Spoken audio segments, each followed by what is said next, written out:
Halo semuanya, apa kabar? Mudah-mudahan sehat selalu. Jumpa lagi dengan saya, Providentia Hulu di Providentia Channel.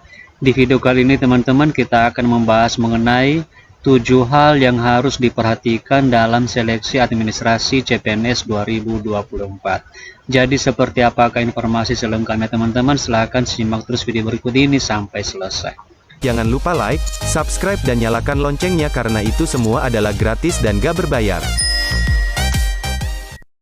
Nah, pada video kali ini teman-teman kita akan membahas terkait dengan seleksi administrasi CPNS tahun 2024 yang mana sebentar lagi akan dibuka pendaftaran, dan untuk itu teman-teman ada juga beberapa hal yang harus kita perhatikan. Tujuannya adalah supaya nanti teman-teman itu yang mendaftar di CPNS 2024 bisa lulus seleksi administrasi sehingga bisa melanjutkan ke tes berikutnya teman-teman. Nah, di sini saya akan menjelaskan apa sajakah ketujuh hal tersebut yang harus kita perhatikan dalam seleksi administrasi CPNS 2024. Yang pertama adalah mengenai e-materai. Nah, di sini teman-teman bahwa sejak tahun 2023, maka materai fisik sudah tidak berlaku dan beralih ke materai elektronik.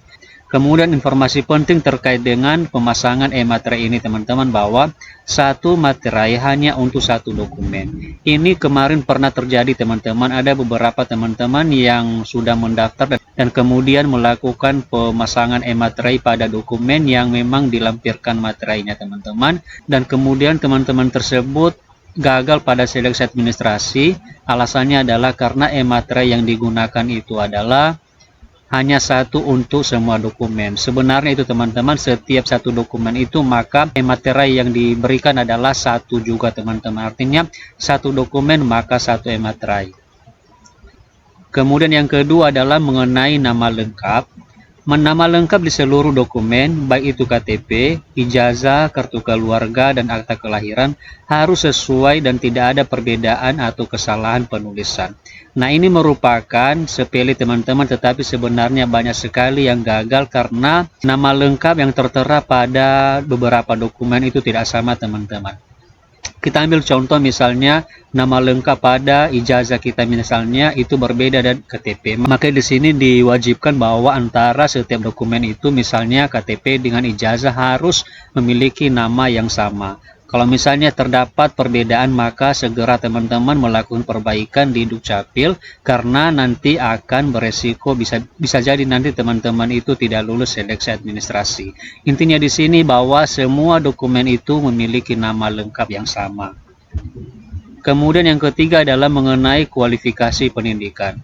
Pastikan bahwa memiliki kualifikasi pendidikan yang sesuai dengan jabatan yang dibuka. Formasi yang dipilih harus sesuai dengan ijazah. Ingat, melampirkan ijazah bukan SKL. Nah, di sini teman-teman, untuk setiap kualifikasi pendidikan itu maka diperhatikan sesuai dengan formasi jabatan yang dilamar. Artinya teman-teman jangan pernah melamar formasi jabatan yang tidak sesuai dengan kualifikasi pendidikan. Hal ini pernah terjadi teman-teman pada tes sebelumnya bahwa ada beberapa pelamar yang memang sudah lulus seleksi administrasi tetapi nanti pada akhirnya gagal setelah nanti diperhatikan ternyata kualifikasi pendidikannya itu tidak sesuai dengan formasi jabatan yang dilamar. Kemudian yang keempat adalah format dokumen. Unggah dokumen sesuai dengan format yang diminta sesuai dengan persyaratan di situs web resmi SSCSN. Pastikan scan dokumennya harus berwarna. Kelima adalah surat lamaran. Format surat lamaran CPNS telah ditentukan oleh instansi penerbit formasi atau tinggal mengunduh di situs instansi. Jangan sampai inisiatif membuat surat lamaran pakai bahasamu sendiri. Nah, jadi di sini teman-teman untuk surat lamaran itu maka diperhatikan sesuai dengan peraturan di instansi kita yang kita lamar teman-teman. Artinya jangan pernah membuat format sendiri tetapi harus diperhatikan sesuai dengan aturan di masing-masing instansi. Kemudian yang keenam adalah mengenai EKTP. Penting bagi yang baru saja menikah, pindah domisili dan sejenisnya untuk segera memperbarui informasi pada KTP. Jangan sampai saat daftar ternyata terhalang NIK yang tidak terupdate.